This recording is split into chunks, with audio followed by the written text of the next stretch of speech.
यह छठ पूजा से जुड़ी सबसे प्रमुख और भावुक कथा है।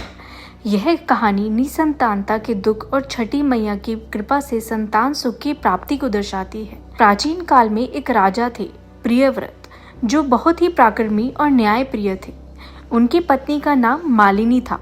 राजा प्रियव्रत और रानी मालिनी दोनों ही धार्मिक और दयालु थे, लेकिन उनके जीवन में एक बहुत गहरा दुख था कि वह निसंतान थे। संतान न होने के कारण दोनों बहुत दुखी और चिंतित रहते थे। यह दुख इतना गहरा था कि राजा ने अपना जीवन समाप्त करने का विचार कर लिया। जब यह बात महर्षि कश्यप को पता चली तो उन्होंने राजा प्रियव्रत को यज्ञ कराने की सलाह दी। ऋषि ने बताया कि इस यज्ञ से उन्हें संतान की प्राप्ति होगी। महर्षि के सुझाव पर राजा ने यज्ञ करवाया। यज्ञ के बाद रानी मालिनी गर्भवती हुई, जिससे पूरे राज्य में खुशी की लहर दौड़ पड़ी। लेकिन यह खुशी ज्यादा देर तक टिकी नहीं। जब रानी ने शिशु को जन्म दिया, वो मृत था। राजा रानी का दुख और भी बढ़ गया। राजा ने एक बार फिर अपना जीवन त्यागने का निर्णय लिया और मृत शिशु को गोद में लेकर जंगल की ओर चल दिए। जैसे ही राजा जंगल में पहुंचकर आत्महत्या करने वाले थे, तभी वहां एक दिव्य देवी प्रकट हुई। उन्होंने अपने तेज से पूरे वातावरण को प्रकाशित कर दिया। देवी ने राजा से कहा, मैं सृष्टि की छठी देवी यानी षष्ठी हूँ।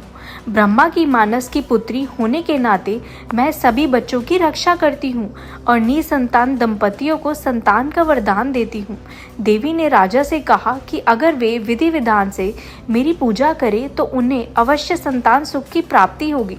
यह सुनकर राजा प्रियव्रत ने देवी षष्ठी को नमन किया। देवी ने अपने हाथों से उस मृत शिशु को स्पर्श किया।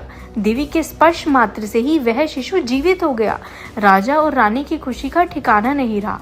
राजा प्रियव्रत ने उसी समय देवी षष्ठी की पूजा की और इस प्रकार छठ पूजा की शुरुआत हुई।